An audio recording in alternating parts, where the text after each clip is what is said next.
그는 왕이 되려 하지 않았습니다. 하지만 아버지는 그를 선택했습니다. 왕이 된 그는 밤을 낮처럼 일했습니다. 백성이 그를 모른다는 사실이 그를 잠 못 들게 했습니다. 눈이 멀어가면서도 책을 놓지 않았습니다. 몸이 무너져가면서도 나라를 놓지 않았습니다. 조선 역사상 가장 위대한 왕, 그리고 가장 많이 알았던 사람, 지금부터 그 이야기가 시작됩니다.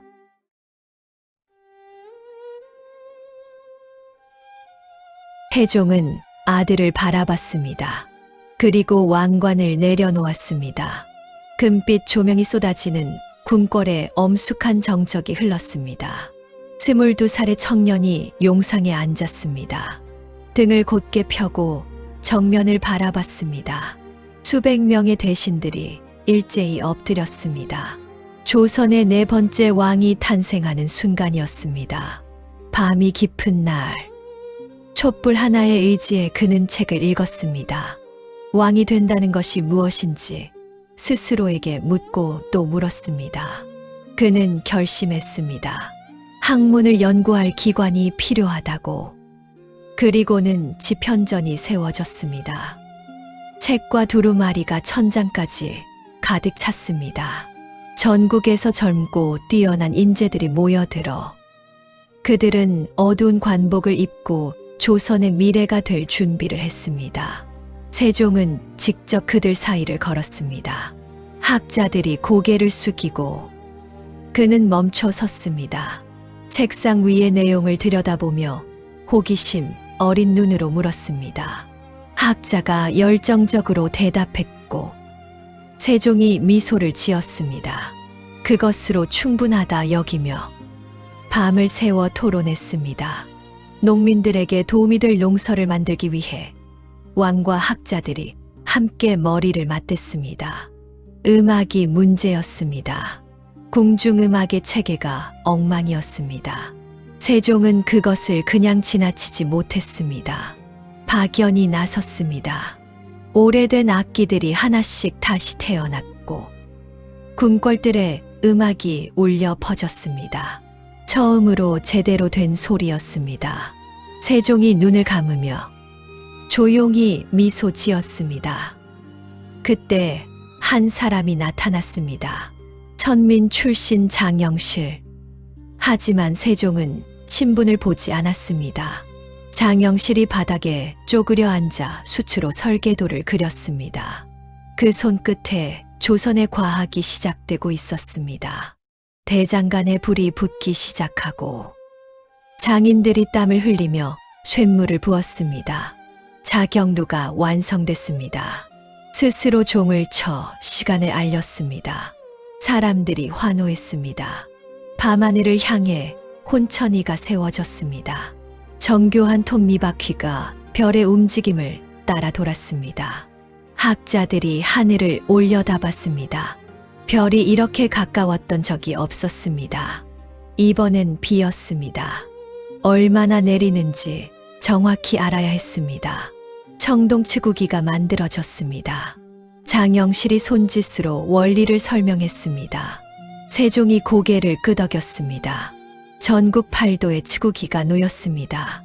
백성들이 처음으로 비의 양을 재기 시작했습니다. 북쪽에서 급보가 왔습니다. 여진족이 쳐들어왔다고. 세종은 김종서를 불렀고 무거운 갑옷이 그의 어깨에 내려앉았습니다. 조선의 군대가 눈보라를 뚫고 북쪽으로 행군했습니다. 꽁꽁 언 땅에 깃발이 꽂혔습니다. 조선의 깃발이었습니다. 지도 위에 새로운 선이 그어졌습니다. 사군 육진, 조선의 영토가 넓어졌습니다. 그러던 어느 날이었습니다. 억울하게 누명을 쓴 백성 하나가 눈에 들어왔습니다. 그를 몰랐기 때문이었습니다. 세종은 그날 밤 홀로 앉았습니다. 수많은 기호들이 적힌 종이들이 그를 둘러쌌습니다. 거울을 들어 입술이 움직이는 모양을 관찰했습니다. 혀가 닿는 위치를 살폈습니다. 붓을 들어 첫 번째 자음이 종이 위에 새겨졌습니다. 촛불이 흔들렸습니다. 그는 글자들을 조합하며 눈빛을 빛냈습니다. 무언가가 완성되고 있었습니다. 책상 위에 훈민정음의 초안이 놓였습니다. 왕은 오랫동안 그것을 내려다봤습니다. 다음 날 아침 대신들이 들고 일어났습니다. 최만리가 탁자를 내리쳤습니다. 사대주의에 어긋난다고 목청을 높였습니다. 세종은 흔들리지 않았습니다. 조용히 그러나 거역할 수 없는 목소리로 한마디를 했습니다. 반대파의 입이 다물렸습니다. 인쇄소가 바빠졌습니다. 목판이 찍히고 또 찍혔습니다. 관리들이 장터로 나가 흰 옷을 입은 백성들에게 한 장씩 나눠줬습니다. 한 노파가 종이를 받아들었습니다. 떨리는 손가락으로 글자의 모양을 따라 그렸습니다. 아이가 자신의 이름을 소리내어 읽었습니다. 그리고 환하게 웃었습니다. 그 무렵부터였습니다. 눈이 침침해지기 시작한 것이 책상에 앉아 서책을 들여다보는 세종의 얼굴이 고통스럽게 찡그려졌습니다. 어이가 눈물로 애원했습니다. 제발 쉬시라고. 세종은 부드럽게 고개를 저었습니다. 그리고 다시 붓을 들었습니다.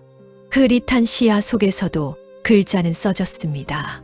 어두운 복도 끝에서 누군가 지켜보고 있었습니다. 수양대군이었습니다. 그의 눈빛은 차갑기도 그리고 뜨겁기도 했습니다. 그 두 가지가 함께 타오르고 있었습니다. 세종이 결국 앓게 되자 신하들이 눈물을 흘렸습니다. 늙은 왕이 젊은 관리의 손을 잡았습니다. 그리고 마지막 말을 남겼습니다. 그것으로 충분했습니다. 그는 충분히 살았고 충분히 남겼습니다.